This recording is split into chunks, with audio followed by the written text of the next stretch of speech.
समय पहले की बात है। एक सुंदर सा राज्य जिसका नाम ढोलकपुर था। ढोलकपुर में राजा कृष्णदेव राय राज किया करते थे। राजा नेक दिल और अच्छा शासक है, जो अपने प्रजा के हित में अच्छे अच्छे फैसला लेते हैं। ये हमारे तेनाली रामा है, जिनके चतुराई और बुद्धिमता के खीसे चारों तरफ फैले हुए हैं। अक्सर आप लोगों ने इनके चतुराई के किस्से जरूर पढ़े या सुने होंगे।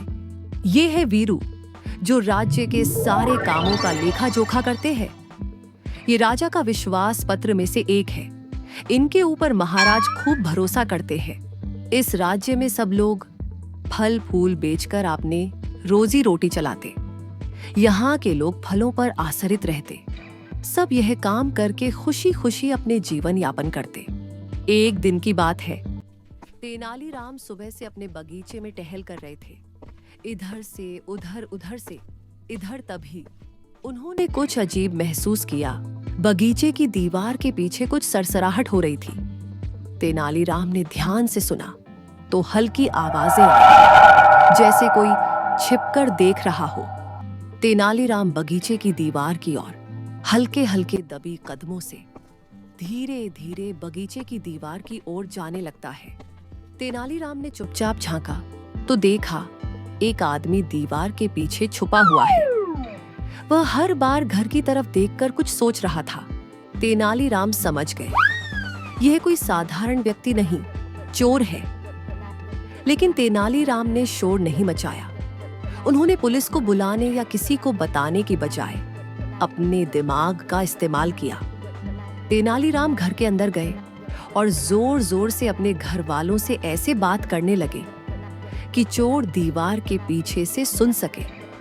उन्होंने कहा, सुनो सब लोग, आज रात हम बहुत बड़ा काम करने जा रहे हैं। हमारा खजाना जो हमने सालों से छुपा रखा था, अब उसे कुएं में छुपाना पड़ेगा।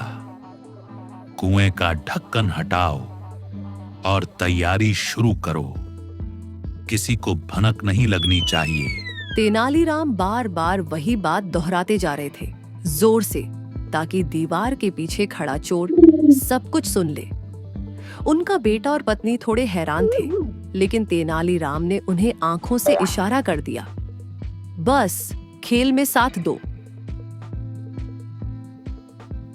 शाम होते होते चोर बहुत खुश था। वह सोच रहा था, तेनालीराम जैसा अमीर और होशियार आदमी अपने खजाने को कुएं में छुपा रहा है। रात होते ही जब सब सो जाएंगे, मैं जाकर सारा खजाना निकाल लूंगा। उसने रात का इंतजार किया और तेनालीराम की घर की लाइट बंद होते ही अपनी तैयारी शुरू कर दी। आधी रात के बाद जब पूरा घर अंधेरा हो गया और किसी की आवाज नहीं आई, तो चोर ने समझा कि सब लोग सो चुके हैं। उसने कुएं की ओर जाना शुरू कर दिया। हल्के हल्के दबे कदमों से कुएं की ओर जाने लगता है और कुएं के पास जाकर चारों तरफ सर घुमा कर तसल्ली किया, कोई देख तो नहीं रहा है। इसके बाद कुएं के ऊपर चढ़ गया और रस्सी की मदद से नीचे उतरने लगा। तभी कुएं की रस्सी गिर जाती है। चोर धड़ाम से गिर जाते हैं और कुएं में तैरने लगता है। तैरते तैरते चोर सोचने लगता है, यार, तेनालीराम तो सच में चालू निकला। मैं तो उसको गधा समझता था, लेकिन तेनाली तो चतुर निकला।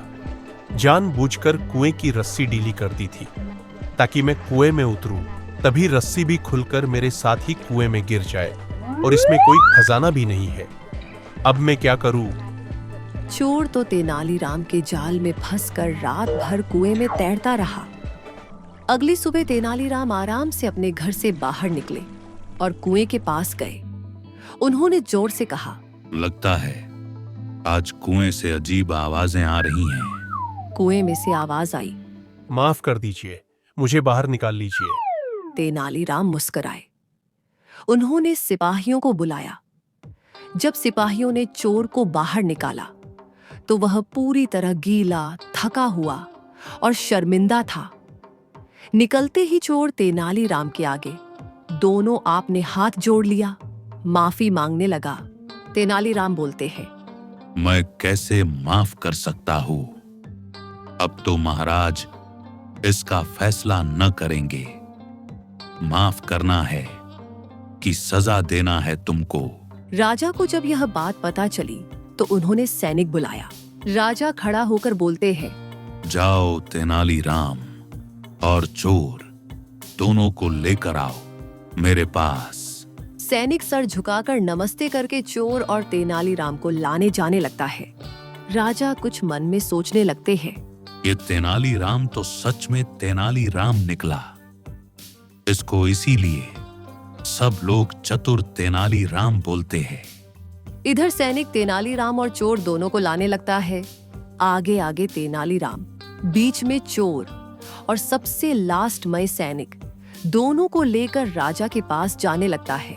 सैनिक तेनालीराम और चोर दोनों को महाराज के पास लेकर चला जाता है। महाराज के पास तीनों जाते ही अपने हाथ जोड़कर महाराज को नमस्ते करते हैं और तभी तेनालीराम बोलते हैं, बोलिए महाराज, आपने क्यों याद किया मुझे? तेनालीराम, आप तो और एक बार मेरा दिल जीत लिया। मैंने सुना है अपने सूझबूझ से चोर को पकड़ लिया। बतलाइए, आप शुरू से क्या हुआ था? तेनालीराम ने पूरी कहानी सुनाई कि कैसे उन्होंने बिना मार पीट किए और बिना किसी को चोट पहुंचाए एक चोर को पकड़ लिया। ये बात सुनकर राजा जोर से हंसे और बोले, तेनालीराम, तुम्हारे जैसे लोग इस राज्य की असली रक्षा करते हैं। तुमने दिमाग से काम लिया, डंडे से नहीं। तुमने एक चोर को पकड़कर उसे सिखाया कि चालाकी से कुछ नहीं मिलेगा।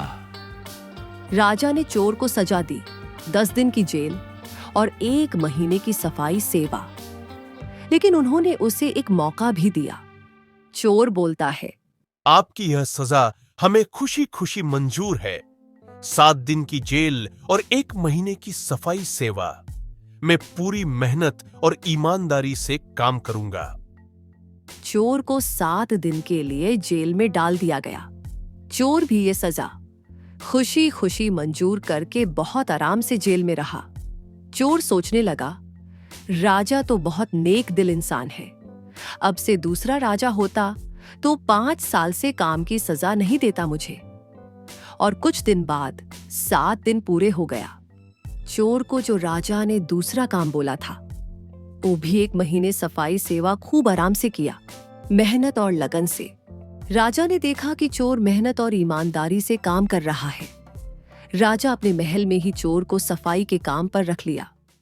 अगर कार्टून देखना आपको पसंद है तो हमारे चैनल को लाइक और सब्सक्राइब करें ताकि मेरा कार्टून सबसे पहले आप ही के पास पहुंचे। कर लिए सब्सक्राइब? विश्वास है आप कर लिए होगे। थैंक्स।